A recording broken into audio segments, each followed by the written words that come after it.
കുട്ടിക്ക് ഇപ്പം 3 വയസ്സായി, 4 വയസ്സായി, 5 വയസ്സായി, അല്ലെങ്കിൽ ഇപ്പം ഏറ്റവും വേഴ്സ്റ്റ് സിനാറിയോ ഇപ്പൊ 10 വർഷമായിട്ട് കേൾക്കാത്തൊരു കുട്ടി, അവര് പേരൻസ് അറിയുന്നില്ല, എന്നിട്ട് ഇപ്പം കുട്ടിക്ക് എന്തെങ്കിലും ചെയ്തു കൊടുക്കാമെന്ന് പറഞ്ഞ് കൊണ്ടുവന്നാൽ നമുക്ക് പ്രാക്ടിക്കലി ഓപ്ഷൻസ് ഒന്നുമില്ല.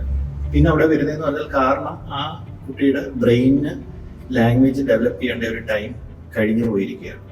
ഈ ഒരു ഘട്ടത്തിൽ നമ്മളിപ്പോൾ ഒരു ഓഡിറ്ററി സ്റ്റിമുലേഷൻ, അതായത് സൗണ്ട് സിഗ്നൽസ് കൊടുത്താലോ അത് ബ്രെയിൻ പെർസീവ് ചെയ്യുമോ, അതുകൊണ്ട് ആ കുട്ടിക്ക് ലാംഗ്വേജ് ഡെവലപ്പ് ചെയ്യാൻ പറ്റത്തില്ല.